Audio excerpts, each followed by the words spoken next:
Gazette du Togo, une vision sur l'actualité togolaise et sur le monde. Audi Actu, vous y êtes et nous y sommes. Mesdames et messieurs, nous sommes lundi 29 octobre 2018 et ce matin pour le décryptage des sujets d'actualité dans le pays et ailleurs. C'est avec le deuxième porte-parole du Front citoyen Togo Debout. Il s'agit de Maître Raphaël Pandé Adjari. Maître Raphaël Pandé Adjari, bonjour. Bonjour, Monsieur Joachim, et bonjour à tout le personnel de la radio Victoire FM. Et je salue toutes vos auditrices et tous vos auditeurs. Merci d'avoir accepté notre invitation, malgré cette petite pluie fine qui s'abat sur la capitale. Alors, Maître, vous êtes le deuxième porte-parole du Front citoyen Togo Debout. Comment se porte le Front? Le Front citoyen Togo Debout se porte bien, et plutôt bien, et que malgré toutes les difficultés que le Front connaît, tous les obstacles, les pots de bananes, sciemment jetés sur sa voie, le Front se porte bien et le Front s'est engagé pour être une force de proposition aux côtés des populations pour une sortie pacifique et durable de la crise togolaise. Et le Front ne ménagera pas d'efforts. Je suis sûr que tous sont convaincus et nous tenons des réunions, je vois comment les gens sont convaincus, comment les gens sont déterminés à travailler avec tous les acteurs, à être du côté du peuple, à se mettre au-dessus de la mêlée et à voir l'intérêt du peuple. Et s'agissant de cet intérêt, le Front pense que nous sommes arrivés à un moment, à un tournant décisif de notre histoire et que tous les Togolais doivent s'engager, se faire une conscience patriotique. Tous les Togolais doivent s'éveiller, y compris ceux des hameaux les plus reculés, parce qu'en réalité, ceux qui font cette lutte, si vous regardez bien, ils pouvaient se dire à un moment que, bon, mais je crois que, qu'est-ce que j'ai à foutre? Je peux rester chez moi dans mon cabinet, recevoir mes petits dossiers, rester dans mon centre de santé, dans mon bureau, recevoir les malades, les traiter à la fin du mois, obtenir mon salaire, rester à l'université et enseigner, dispenser des cours aux étudiants et à la fin obtenir mon salaire. Et donc, ça me suffit.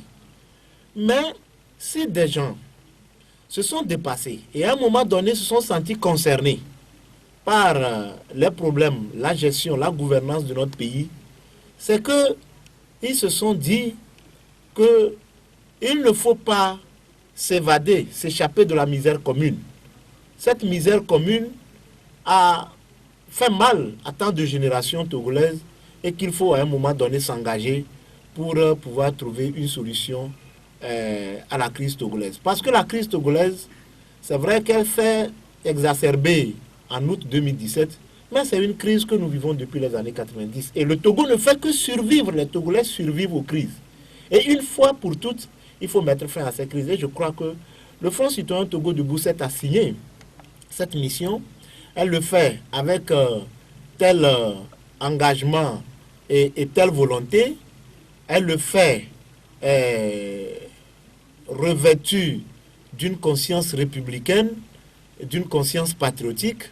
Elle le fait aussi sous la coupole du Dieu Tout-Puissant. Parce que, Joachim, ce que je vais vous dire... Sous la coupole du Dieu Tout-Puissant. Ça, c'est clair. Nous qui sommes devant cette lutte, exposés à des risques, des menaces, des arrestations, des intimidations, des tracasseries policières, ce que je dis, vous savez de quoi il s'agit. À un moment donné, nous nous sommes dit que nous sommes appelés à une mission. Que nous n'agissons pas en tant qu'individus qui agissons. Et que Maître Pandé Adjari qui vous parle, que le professeur Dossé qui vous parle, que les membres du Front citoyen Togo Debout qui vous parlent, c'est des instruments que Dieu utilise. Ce pas des gens qui sont venus pour un business, c'est des gens qui sont venus par conviction et par conscience. Et tout simplement, voué à cette mission et appelé à cette... guidé par cette conviction, appelé à cette mission, je crois que... Autrement dit, Oui, vous ne succombez pas ou bien vous n'êtes pas pris dans la nasse de la corruption parfois? non. Si on était pris dans la nasse de la corruption, croyez qu'on ne serait pas ici aujourd'hui, on continuerait par parler. Ça, c'est clair. Alors, Parce et que qu'on répondez-vous? ne peut pas vouloir combattre un mal et tomber dans ce même mal. Nous combattons la corruption, la gabegie. C'est fort de cette corruption que notre pays est dans ce qu'il est. C'est fort de cette corruption qu'un proviseur du lycée peut appeler ou demander à un mineur ou un directeur de CG peut demander à un mineur d'aller se faire recenser. Oui, alors, Maître Donc, Raphaël Kandé Adjari, Voilà. que répondez-vous à cette déclaration du ministre Gilbert Bawara au regard de ce que vous venez de dire, que vous constituez une aile marchande de la coalition? Ce n'est pas la première fois que le ministre Bawara le dit. Le ministre Bawara l'avait dit, je crois, sur un média de la place, que les membres du Front citoyen Togo debout sont encartés au sein des partis membres de la coalition des 14 partis politiques de l'opposition. Et je crois que j'avais répondu qu'en réalité aujourd'hui, pour nous, c'est comme si c'était de l'eau jetée sur le dos d'un canard. Nous passons, tout simplement parce que nous sommes en harmonie avec notre conscience. Ce qui est mal dans cette histoire, c'est, je comprends un peu ce que vous voulez dire, que Maître Kandé Adjari est passé du collectif Sauvons le Togo et aujourd'hui au Front citoyen Togo. En passant par Front Togo. Mais dites-moi, Joachim, est-ce que Maître Kandé Adjari a changé de position? La position que Maître Kandé Adjari soutenait dans le collectif Sauvons le Togo, la position qu'il soutenait dans le Front Togo devant la CENI, en demandant qu'on ne peut pas aller aux élections sans la réforme. En 2015. En 2015. La position que Maître Kandé Adjari soutient aujourd'hui auprès du professeur David Doss et d'autres collègues, en disant que les Togolais ne sont pas sortis en août 2017 pour demander les élections. Et qu'aucune élection ne peut être possible au Togo sans les réformes du cadre électoral, sans les réformes institutionnelles, sans les réformes constitutionnelles. Est-ce que Maître Kandé Adjari a varié dans ses positions? Maître Kandé Adjari n'a pas varié dans ses positions. Et qu'on me dise que, puisqu'il y a eu changement de structure formelle, il y a une inconscience dans la démarche de Maître Kandé Adjari, mais je concède. Mais Maître Kandé Adjari passe. Il passe tous ses dires et il sait qu'il est en harmonie avec sa conscience. Il sait qu'il est du côté des peuples. Il ne se trompe pas. Et il sait que là, même ceux qui font cette déclaration, ils le savent à leur âme et conscience que ce que le Front citoyen Togo debout dit, c'est ça qu'il faut aux Togolais. Oui, mais Et tout donc, porte à croire que vous partagez tout le temps toutes les convictions, toutes les idéologies de la coalition. ce n'est pas la coalition qui nous a créés. Si le Front citoyen Togo debout a réfléchi et a décidé de se mettre sur les fonds baptismaux en septembre 2017, mais ce qui me fait un peu mal, vous voyez le professeur Doucet, vous voyez le professeur Walla, vous voyez, je ne parle pas de moi-même, toutes les personnalités qui sont au niveau du Front citoyen Togo debout, Agouzou Ricardo, et d'autres professeurs d'université, Monsieur Clouviacet, Monsieur Folikoué Roger, professeur d'université, Madame Marie Kouachi, vous pensez que ces gens puissent être aussi niais et vraiment irréfléchis que pour se faire instrumentaliser par des partis politiques? C'est ce que vous croyez et c'est ce que le ministre Bawara croit? C'est ce que d'autres personnes peuvent croire? Non, tout simplement parce que ce que nous disons n'arrange pas justement le gouvernement. C'est pourquoi le gouvernement fait tout pour... vous avez vu leur déclaration? Le gouvernement a balayé de revers de main tout ce que les organisations de défense des droits de l'homme disent au Togo. ils ont balayé du revers de main. Ça voudrait dire qu'au Togo, il n'y a pas d'organisation de défense des droits de l'homme ou d'organisation de la société civile crédible? Non. C'est au Togo. Je voudrais en appeler aux citoyens, aux Togolais. C'est justement dans notre pays que tel genre de choses peuvent se passer.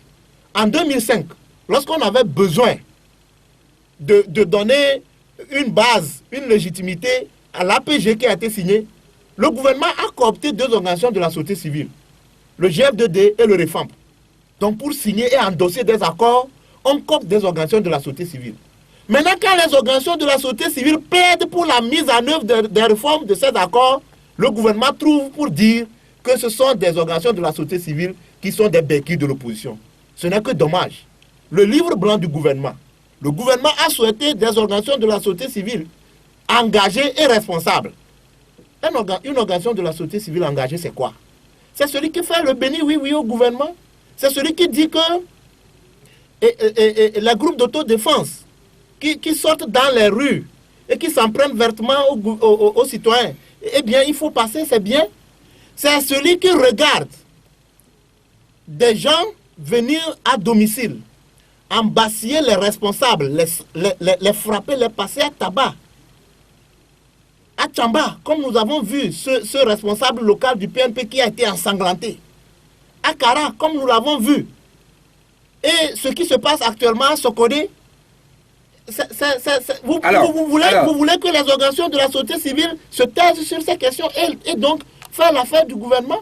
Non, moi je ne pense pas. Justement, Maître Raphaël Kandji, autrement dit, vous défendez des options allant dans le sens du peuple et vous ne considérez pas des appendices à l'opposition.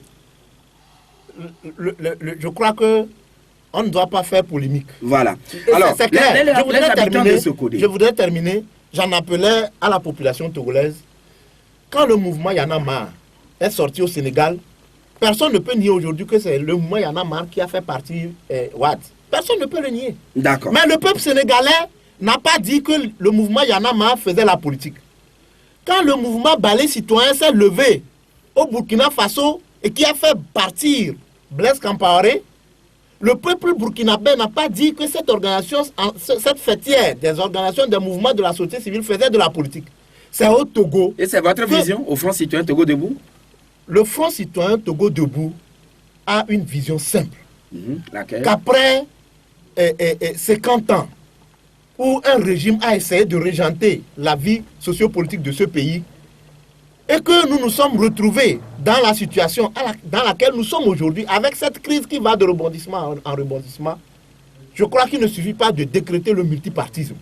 Ce que le Front Citoyen Togo Debout pense, c'est que le Togo a payé le lourd tribut pour le processus de démocratisation au Togo. Et que si ce processus de démocratisation n'a pas encore connu son achèvement, c'est parce que justement il n'y a pas d'alternance politique. Et le Front Citoyen Togo Debout, comme tout parti politique digne de ce nom, pense que aussi longtemps que l'alternance politique n'adviendra pas dans ce pays, je crois que la crise irait de rebondissement. Alors, vous voudrez constituer l'alternative pour aller à cette alternance? Proposer. D'accord. C'est une forme de proposition. Alors, et je dis que celui qui dit qu'il faut faire des réformes, pourquoi le régime ne veut pas aller aux réformes? Réformes, on va en parler tout de suite. Alors, Maître Raphaël Kandji, les populations, disons les habitants de Sokodé, ont de la peine à dormir ces derniers temps. Mais comment est-ce qu'on peut expliquer ce nouveau réveil des vieux démons? Oui. Je m'explique. Oui. Très bien, on l'a dit, on l'a vu récemment, c'est le siège du PNP à Sokodé, juste à côté du stade, qui a été repeint, s'il faut le dire ainsi, en une autre couleur que le rouge vif qu'on connaît bien de ce parti. Maintenant, le vendredi dernier, dans la nuit au samedi, c'est le siège de UNIR qui a été incendié.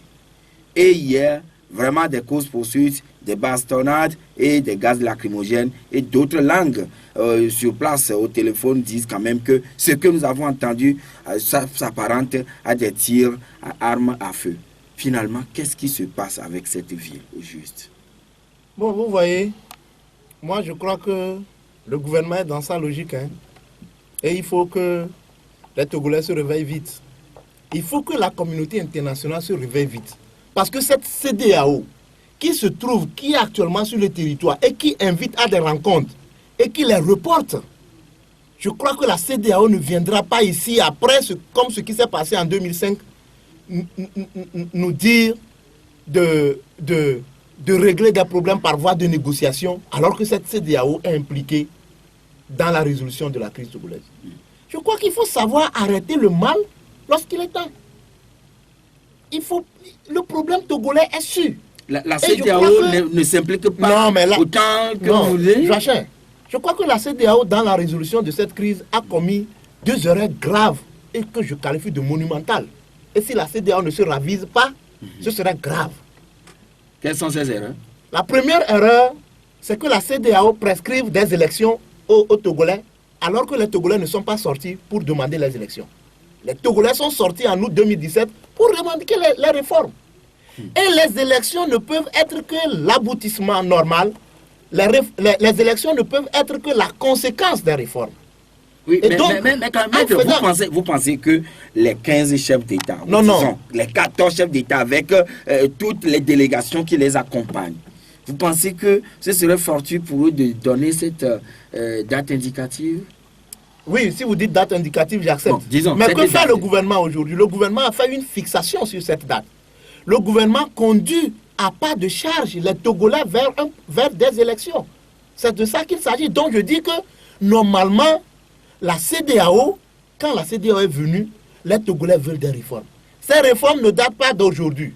C'est depuis l'APG, c'est la CEDEAO, à travers la voix du président de la commission de la CEDEAO, à l'époque, Ibn Chambas, après le carnage de 2005, qui a demandé aux partis politiques de l'opposition de chercher à asseoir leurs revendications par voie légale et par voie de négociation. Par voie de négociation, on a signé l'APG. L'APG a prescrit des réformes, y compris le découpage, y compris les réformes électorales, y compris la constitution, y compris le mode de scrutin. La CGJR a été une suite de l'APG. Le président de la République, vous avez parlé des vieux démons tout à l'heure, le président de la République, en recevant le premier volume du rapport de la CVJR en 2012, a dit ceci, que c'est avec courage que nous devons lire une à une ou une après l'autre les pages controversées de notre histoire. Sinon, on risque de retourner au vieux démon. Donc, les pages de la CVJR prescrivaient quoi? Les pages de la CVJR prescrivaient la mise en œuvre des réformes. Et ces réformes, au point 5 des recommandations, la CVJR recommandait de mettre sur pied, de faire des réformes, mettant sur pied les conditions pour une alternance politique. La CVJR avait recommandé le retour à la formule originelle de l'article 59 de notre Constitution, portant la limitation du mandat présidentiel. Le chef de l'État sait donc désormais que si on ne fait pas les réformes et on tente d'organiser des élections, eh bien, on risque de retourner au vieux démon. Le chef de l'État lui-même, il a dit. Et donc, je ne comprends pas pourquoi la CEDEAO ne peut pas savoir que le problème togolais n'est pas un problème électoral. Le problème togolais n'est pas un problème électoral. Sinon, après la crise en 2005, on a fait les élections en 2007. On a fait les élections en 2010, en 2013 et en 2015. Mais, justement, en 2015, nous étions au niveau du collectif Sauvons le Togo, une partie, parce que le collectif Sauvons le Togo commençait par avoir des problèmes, et au niveau du Front Tchoboué, nous avons dit que les élections présidentielles de 2015 ne seront pas la solution au problème togolais. Comme nous le disons aujourd'hui. Avec Maître Salifou Atchadam à l'époque. Et avec Nicodème Habia et d'autres encore, comme Acholi. Nous le disons, nous le martelons, que les élections du 20 décembre ne constitueront pas la solution au problème togolais. Ça, c'est une erreur de la CEDEAO. Oui, mais quand même, le gouvernement, oui, la deuxième erreur de la CEDEAO, on va en parler, mais quand même, le gouvernement rassure que les élections vont se dérouler dans de bonnes conditions et les réformes seront faites avant la tenue. Quand le gouvernement dit que les élections vont se dérouler dans de bonnes conditions, ça veut dire quoi? Ça voudrait dire qu'il faut des institutions pour organiser ces élections et que ces élections se déroulent de manière transparente, du moins ce qu'on peut dire juridiquement. Le 23 septembre, je crois, septembre 2018, je crois qu'il y a eu un relevé de conclusion. Parce que la CEDEAO a recommandé dans sa feuille de route que le processus électoral soit renforcé et avec une CENI inclusive. Aujourd'hui, la CENI qui organise les élections, cette CENI est composée de combien de personnes? Et cette CENI, le démarrage même de la période du recensement a commencé quand? C'est le 1er octobre. Alors que le 23 septembre, on avait demandé que la CENI, normalement depuis le 23 septembre, Joachim, je dis que la CENI n'existe pas. Depuis cette date, la CENI n'existe pas légalement. Pourquoi? Pourquoi dites-vous que... Tout simplement parce qu'en réalité, il y a d'abord la CENI qui a prêté serment en octobre 2017. Cette CENI ne regroupait pas tous les membres. Mais il y avait quand même 13 membres. 13 membres sur 17, en réalité, ce n'est pas suffisant. Ok, même s'ils ont prêté serment, vous savez, le code électoral est fait en sorte que, normalement, lorsque vous voulez avoir une CENI, que cette CENI soit composée des 17 membres. Au regard des articles 12 et 14 du code électoral, vous allez voir que la CENI, on parle d'une composition de 17 membres. Donc, je vous lis par exemple... Et il y avait 13. Il y avait 13. Il restait seulement 4 postes. Voilà. Maintenant, occuper. les 4 postes à occuper, vous allez voir un peu ce que disent les articles 15 et 16. Moi, je ne parle pas aujourd'hui du renouvellement de la CENI. Je ne parle pas de ça. Je parle d'une CENI qui doit exister, poser des actes qui relèvent de sa compétence avant que d'arriver de manière légale et légitime, avant que d'arriver au terme de son mandat pour qu'on puisse renouveler cette CENI. Mais cette CENI qui est arrivée à terme, qui devrait être renouvelée, cette CENI n'existe pas. Elle n'existe pas tout simplement parce qu'il ne faut pas confondre le fait qu'on dise que, au niveau de l'article 36 du Code électoral, qu'on dise que lorsqu'il y a 9 membres sur les 17, eh bien la CENI peut siéger. La CENI peut valablement délibérer. La loi dit 9 membres sur 17. Cela voudrait dire quoi? Cela voudrait dire qu'il faut que les 17 membres existent. La loi ne dit pas qu'il faut l'existence de 9 membres. Ça voudrait dire que... Donc, autrement dit, 9 sur 17. 9 sur 17. Et donc... Mais on a 13. Non, mais moi je parle de 9. Les 17 doivent être complets au complet. Les fixations se font sur le chiffre 9. Ils disent que non, l'article 36 dit qu'il faut 9 pour que la CENI siège valablement. La loi dit qu'il faut 17. Maintenant, pour éviter ce qu'on appelle en droit la minorité de blocage, c'est pourquoi l'article 36 a dit que si sur les 17, 9 sont présents, eh bien, on peut valablement délibérer. Le quorum est atteint.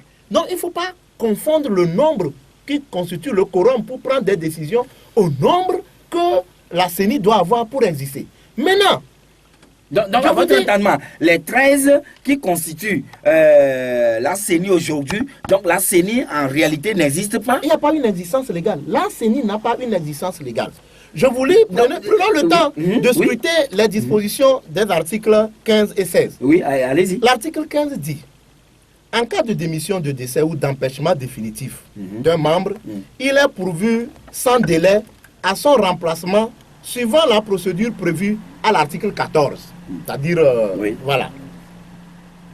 En période de vacances de l'Assemblée nationale, le remplacement se fait exceptionnellement par la CENI sur désignation par le parti politique ou l'organisation auquel appartient le membre. Le nouvel membre prête serment et entre en fonction. Ça voudrait dire que, par exemple, la loi ici prévoit, puisque le membre désigné doit prêter serment devant l'Assemblée nationale, on prévoit le cas où l'Assemblée nationale est même en vacances. Même si l'Assemblée nationale est en vacances, il prête serment devant la Cour constitutionnelle, mais il doit être validé d'abord par l'Assemblée nationale. Même si l'Assemblée nationale est en vacances, le membre ne peut pas être validé. Vous prêtez serment devant la Cour constitutionnelle et vous prenez fonction. C'est ce que la loi dit. Pourquoi la loi le dit? La loi le dit pour faire en sorte que, en réalité, la CENI ne soit pas amputée de ses membres, d'un de ses membres. L'article 16 dit ceci: la non-désignation de son ou de ses représentants par le parti politique ou l'organisation visée à l'article 12 équivaut à une renonciation constatée par la CENI. Dans ce cas, la Cour constitutionnelle, sur saisine de la CENI, prend les dispositions pour pourvoir au remplacement de ce membre défaillant. Ça voudrait dire quoi? Ça voudrait dire que si vous lisez l'esprit et la lettre des articles 15 et 16, c'est tout juste pour vous dire que la CENI ne peut pas fonctionner à moins de 17 membres. Elle ne peut pas fonctionner. Elle ne peut pas fonctionner parce que tout est fait. Tout est fait. Au-delà même de l'article 15, l'article 16 vient pour dire que lorsqu'on demande à un parti politique ou à un représentant, à une organisation d'envoyer son représentant au sein de la CENI, et que l'organisation, le parti politique ne veut pas le faire, cela équivaut à ce qu'on appelle une renonciation. Oui, une renonciation. Pourquoi et maintenant, dans le cas appel? d'espèce, est-ce qu'on n'avait pas fait appel à tous les partis d'envoyer leurs représentants? Ils ont fait, ils ont refusé peut-être. On a fait appel. Oui. Ils ont donc renoncé.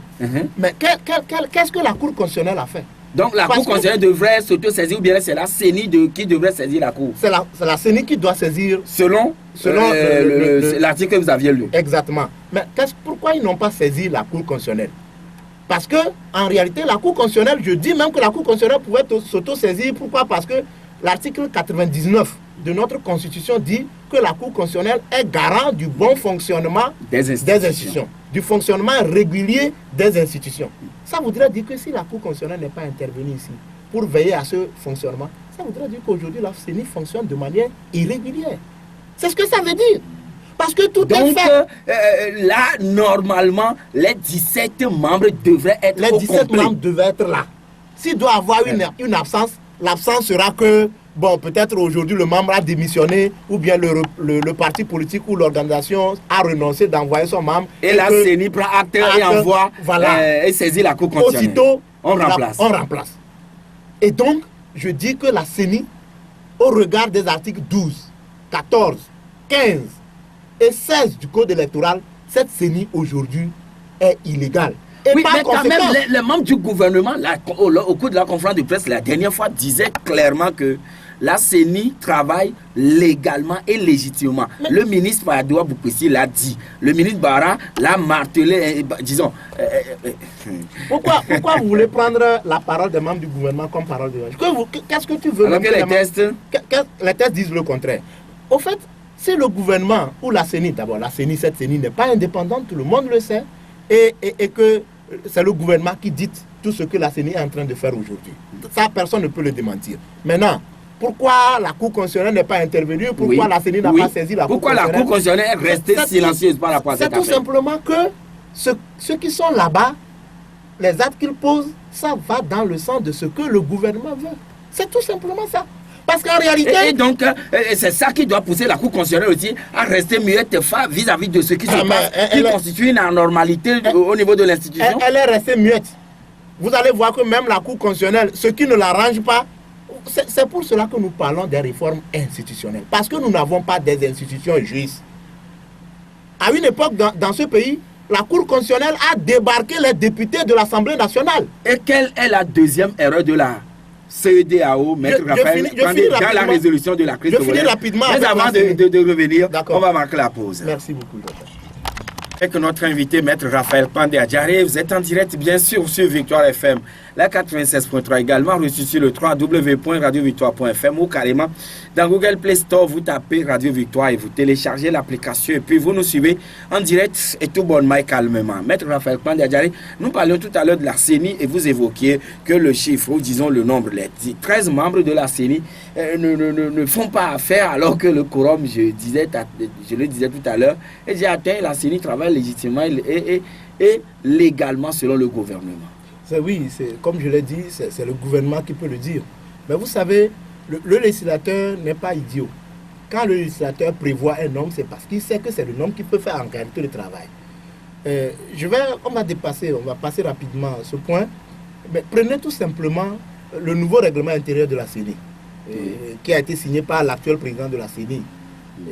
Quand vous prenez ce règlement intérieur, essayez de jeter un coup d'œil sur les attributions et fonctionnement des sous-commissions de la CENI. La CENI a 5 sous-commissions. Et en tant que commissaire, vous devez vous inscrire au moins dans 2 commissions. dans 2 sous-commissions. Ça voudrait dire qu'en réalité, le travail au niveau des sous-commissions est tellement lourd. Je dis, le chantier est vaste pour que ceux qui doivent composer les sous-commissions soient au moins atteignent un minimum avant que nous puissions avoir un travail, je dirais, non bâclé. Prenez les articles 34, 35, 36 et voyez un peu, quand vous prenez l'article 35 du règlement intérieur de la CENI, l'article 35 parle des attributions et fonctionnement de la sous-commission des finances, des affaires administratives et juridiques. Vous allez voir qu'il y a au total 15 activités. Je dis bien 15 activités. Pour cette commission. Pour cette seule sous-commission. Alors que les membres qui sont dans cette sous-commission peuvent être aussi dans une autre sous-commission. Oui. La loi... Alors là, ils seront surchargés. Voilà, le règlement intérieur les y oblige à être dans d'autres sous-commissions, au moins 2 sous-commissions. Vous prenez l'article 36 du règlement intérieur. Il parle de la sous-commission des opérations électorales. Des opérations électorales. Cette sous-commission... Oui, cette sous-commission a combien d'activités? 21 activités, 21 attributions. Alors donc les membres de cette sous-commission peuvent aussi être membres d'autres sous-commissions. Et c'est la même chose pour la sous-commission chargée de la sécurité, la sous-commission... Oui, mais où est le problème, maître? Le problème, c'est que si vous n'avez pas assez de personnes dans ces sous-commissions, c'est que le travail sera bâclé. Le travail ne sera pas bien fait. Oui, mais on a déjà 13. Ce qui suppose qu'au moins 2 dans chaque commission. Non, nous ne pouvons pas passer par ce raisonnement. C'est pas parce que si le législateur a prévu 17 mois, c'est parce que le législateur sait que la CENI abat un travail énorme. Oui, et que alors là, dans chaque sous-commission, on peut avoir au moins 3 commissaires. Au moins 3 commissaires. Oui. Au moins 3 commissaires. Et dans d'autres 4 ou bien... Voilà, ça dépend. pour que le travail puisse être bien fait. Mais actuellement, après le départ du NET, après le départ de OBU, après le départ du COPED, il reste, disons, 9 ou 10. C'est-à-dire que le nombre qu'il faut pour que le quorum soit atteint, que la CENI siège prenne valablement ses décisions. 9 personnes, 10 personnes peuvent abattre le travail que je vous ai dit. Non, mais c'est pas possible. Ah oui, ils ont quand même déposé la démission, mais ils sont toujours là en train de gérer les affaires courantes. Non. Ils sont là. Oui. Non, mais c'est une erreur grave. C'est une erreur monumentale. Mais ça a toujours été ainsi. Non, vous savez. Dès lors qu'on nomme quelqu'un d'autre ou disons une autre personne à votre place, vous devez continuer, tu vas gérer les affaires courantes. Vous démissionnez, mais vous continuez pas à être là. Oui. Non. Ils gèrent les affaires courantes. C'est un Togo. Nous ne sommes pas... Ce n'est pas dans l'administration. Nous ne sommes pas au niveau de la fonction publique. Nous sommes dans une commission qui est chargée d'un travail technique. En réalité, la CENI devait faire un travail technique, un travail électoral. Oui, alors donc, maître, dès lors que ceux qui ont été désignés n'ont pas encore rejoint l'institution, ceux qui étaient là et qui ont démissionné, à titre, on dit, il y a un mot. À titre provisoire. Démission provisoire, oui, à titre conservatoire, voilà. Une démission à titre conservatoire. Voilà, quelque chose comme ça. Aussi. Alors, maître Raphaël Pandiadjari, ils vont vider les lieux. Vous savez, moi je crois que c'est dommage, c'est au Togo toujours. Mais qu'est-ce qui fait que les 8 membres envoyés par la C14 n'ont pas encore siégé? C'est l'UFC. C'est l'UFC qui va bloquer tout un pays et le gouvernement soutient aussi ce blocage. Mais la CEDEAO n'a qu'à tout simplement prendre ses responsabilités. Et quelle est la deuxième erreur de la CEDEAO? La deuxième erreur de la CEDEAO, c'est que la CEDEAO est voulu ou remis entre les mains du gouvernement la mise en œuvre de sa feuille de route. C'est-à-dire que le gouvernement, avec sa majorité, sont partis prenant au dialogue. Maintenant, pour mettre en œuvre les engagements, les discussions, les recommandations de ce dialogue, on demande au gouvernement togolais, partie prenante au dialogue, de dérouler la feuille de route de la CEDEAO. Ça va se faire comment? Ça ne peut pas se faire. Oui, mais le Togo est un pays souverain. Non, vous savez... Mais la CEDEAO viendra mettre les institutions en veilleuse et puis travailler à la place des institutions. On ne peut pas être jugé parti. Le gouvernement est en train de déceler même l'erreur de la CEDEAO. Le gouvernement est en train de dire à la CEDEAO que vous avez commis une erreur monumentale. Très monumentale. Mais moi, je suis parti à la crise. Vous avez fait des recommandations. Vous me demandez de mettre en œuvre les recommandations. Vous voulez que je mette en œuvre les recommandations de manière à ce que moi je chute? Mais c'est ce que le gouvernement est en train de dire à la CEDEAO. C'est ça. Et c'est pourquoi à l'époque, le Fonds citoyen Togo Debout avait fait une proposition qui consistait en une transition démocratique. C'est clair. Vous y tenez encore? Mais comment? On n'a pas abandonné. Le président actuel, en exercice de la CEDEAO, a relayé lorsque l'ambassadeur du Togo est allé remettre à ce président sa lettre de créance en mars 2017. Je crois en mars 2018. Et je crois que le président Bouhari a été clair que dans les pays où il y a la crise, les transitions politiques ne doivent pas être négociées. Le Togo a besoin d'une transition politique. Sans transition politique, on ne peut pas sortir de cette crise. C'est ce que M. Jimon aurait aussi demandé. Oui, mais je crois que c'est un passage obligé. C'est un passage obligé, nous l'avons dit, c'est un passage obligé, c'est un chemin qui est adapté à la situation togolaise. Et je crois que les événements qui se produisent aujourd'hui à Tchamba, à Sokodé, à Kara, ou à Badou, où le procureur, même à Goué, samedi, ou en cours de période électorale, vous voyez, on n'est pas encore en campagne électorale, Joachim. C'est le recensement. On n'est pas encore en campagne électorale. On n'est pas encore au jour du vote. On n'est pas encore à la proclamation des résultats. Vous voulez me dire que les signes que nous sommes en train de voir à Tchamba, à Kara et à Sokodé sont différents des signes que le ministre Akila Boko avait dénoncés en 2005 et qu'il a coûté aujourd'hui l'exil? Ah non, mais ce n'est pas différent. Ces signes en 2005 étaient peut-être sous-jacents, mais aujourd'hui nous voyons des signes apparents. La CEDEAO a vite fait d'arrêter ce processus et de poser, et d'obliger le gouvernement à mettre en œuvre la feuille de route, sa feuille de route, les recommandations telles qu'issues Est-ce que les dispositions communautaires permettent à la CEDEAO de s'imposer ainsi dans un État souverain qui existe correctement? Mais pourquoi pas?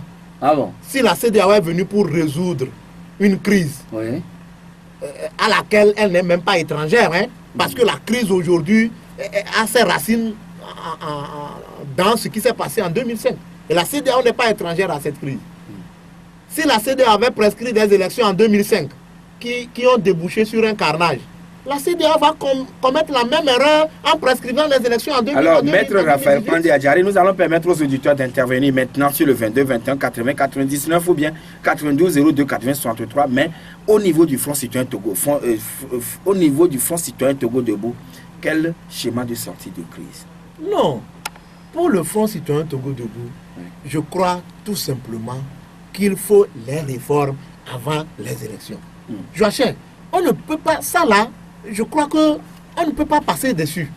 Si on ne fait pas les réformes du cadre électoral, les réformes institutionnelles, les réformes constitutionnelles, décrisper l'atmosphère politique en libérant les prisonniers politiques, en demandant aux miliciens de ne plus sortir pour s'en prendre aux populations, décrisper vraiment l'atmosphère politique, je crois qu'on ne peut pas aller aux élections. Et Joachim, on ne peut le faire que dans une période transitoire. C'est clair. Monsieur Gado, vous êtes en direct. Bonjour. Oui. Bonjour, monsieur Gado.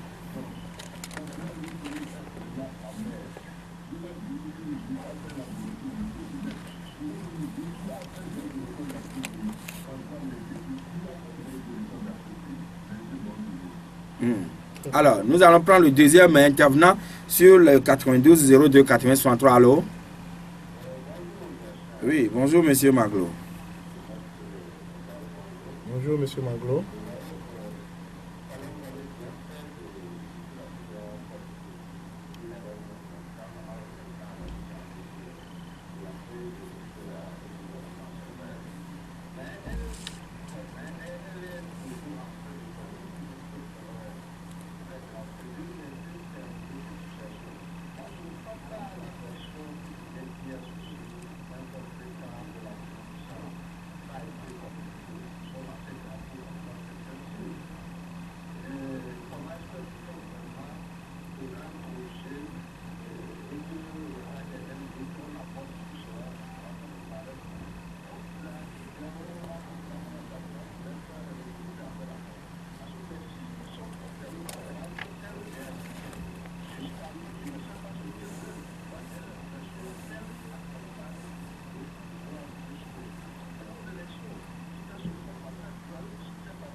Hmm. Merci beaucoup, Monsieur Maglo. Bonne journée. William. Oui, bonjour. Maître Pandé. Bonjour, monsieur William.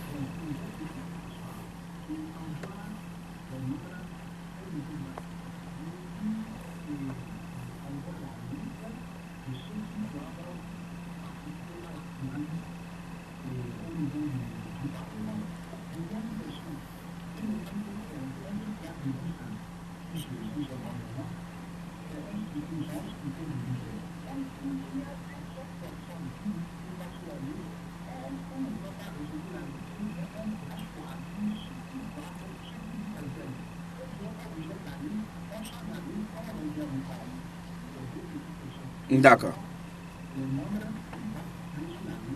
Mhm.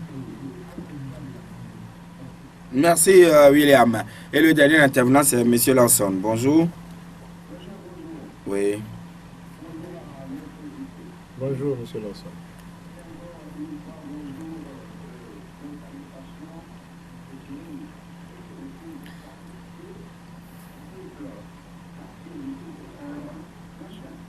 Oui.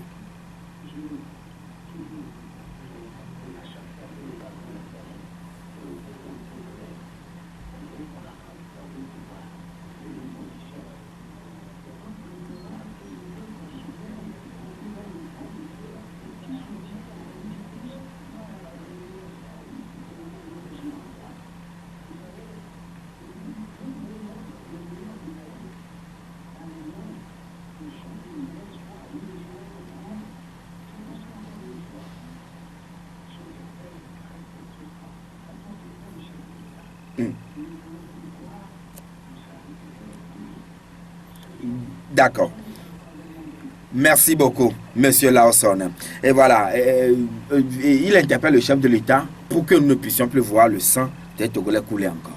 Je crois que, Joachim, moi, si j'ai aussi quelqu'un interpellé, je ne peux qu'interpeller le chef de l'État. Parce qu'aujourd'hui, je crois que c'est la seule personne. Je sais que le pouvoir, ce n'est pas une personne. La présidence de la République, c'est une institution, ce n'est pas composé d'une personne. Mais qui est à la tête de cette institution présidentielle? Je sais que c'est le chef de l'État, à la fois à la tête de cette institution présidentielle, à la fois à la tête de l'État togolais. Et je crois que c'est lui seul qui peut d'une manière et d'une autre apaiser les Togolais. C'est lui seul qui peut leur enlever la peur, la psychose qui caractérise aujourd'hui certaines villes comme Sokodé, Kara, Tchamba, Mango, des villes où la répression policière a été sans pitié. Et si il y a eu des répressions policières sans pitié dans ces villes, c'est pour cause, c'est dans la logique. C'est parce que c'est l'origine de la contestation. Et donc, je crois que c'est le chef de l'État. Le voyage a avorté ne surprend pas M. Maglo. Il dit la CEDEAO veut faire le médecin après la mort et elle accompagnerait, selon lui, le gouvernement pour aller aux élections. Dans les écrits que le Front citoyen Togo Debout adresse aux acteurs politiques, c'est-à-dire à la C14, à UNI, à la CEDEAO, aux experts électoraux, au comité de suivi, la CEDEAO a dit ceci. Vous ne devez pas être complice de la situation togolaise. Vous devez avoir un langage clair et sincère à l'égard du régime en place, du pouvoir.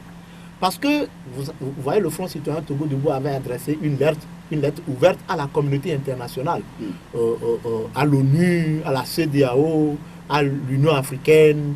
Et nous avons toujours des rencontres avec les missions diplomatiques et consulaires accréditées au Togo.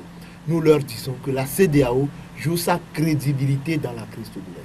La CEDEAO n'est pas étrangère à cette crise au regard de ce qui s'est passé en 2005.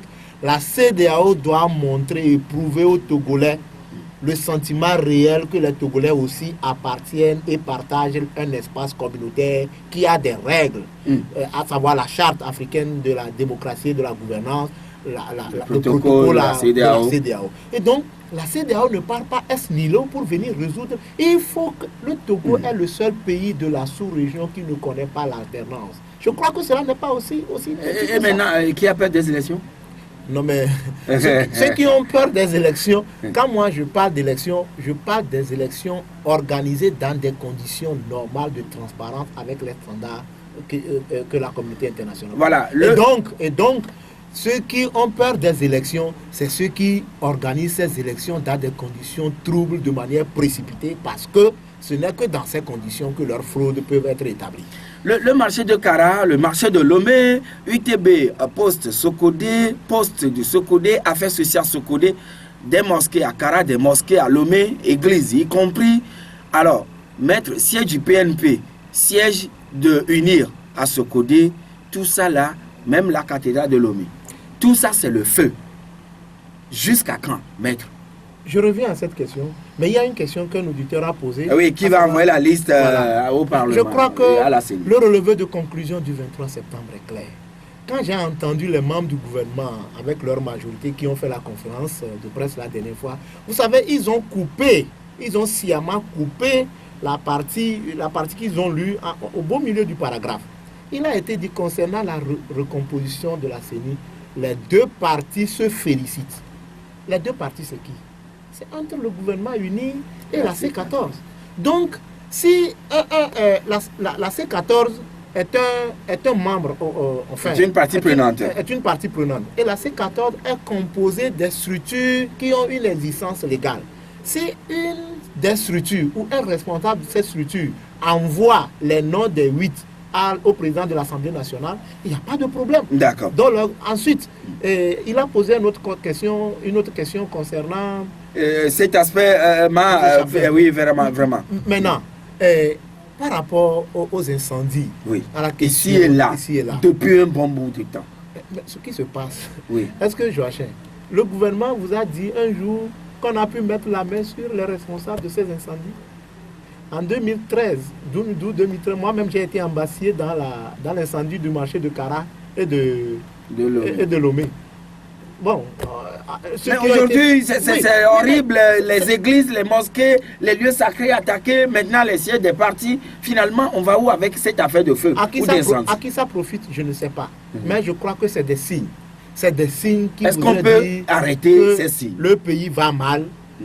L'État a l'obligation d'assurer la sécurité de tous les citoyens vivant sur l'étendue du territoire. Et pourquoi appelez-vous les gens à manifester encore? Non, mais c'est bien clair. Nous sommes en un moment de mécontentement généralisé. Lorsqu'on est mécontent, on ne reste pas chez soi les bras croisés. Lorsqu'on est mécontent, il faut le dire.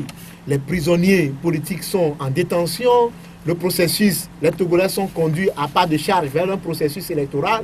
Le recensement avec des mineurs et on convoque, je dis bien, on convoque des gens qui sont opposés à ce qu'on ressent. Et vous avez rempli les formalités? Mais on a adressé notre déclaration préalable. Et vous allez manifester sur 3 axes? 3 axes. Le premier point de rassemblement, je crois que c'est le rond-point à Didogomé et c'est le 3 novembre. Rond-point Douane à Didogomé. Oui. Le 3 novembre.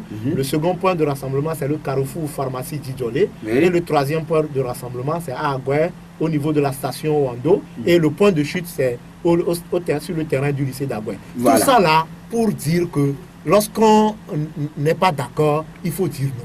Dire non à la situation actuelle qui est en train de nous conduire vers un lendemain vraiment incertain. Merci Maître Raphaël Pandadjare d'être venu chez nous. C'est moi qui vous remercie et félicitations pour tout le travail que vous êtes en train de faire pour informer l'opinion. C'est fini pour aujourd'hui, mesdames et messieurs. Merci Coco le Parisien derrière la baie vitrée pour la mise en onde. Nous allons vous retrouver tout à l'heure avec sous la conduite de Jacob Ahama pour le journal en Névé. Et à 13h, nous serons là tout comme à 18h. Cette semaine constitue une semaine assez déterminante. C'est dans cette semaine que le mois dans lequel nous sommes va échoir. Et également, nous entamerons un nouveau mois. Que toute cette semaine soit porteuse de bonheur à toutes et à tous. La Gazette du Togo, une vision sur l'actualité togolaise et sur le monde. Rejoignez-nous sur le www.lagazettedutogo.com ou sur nos comptes Facebook, Twitter et YouTube. Pour tout contact, écrivez à contact@lagazettedutogo.com ou appelez le 92 80 88 53.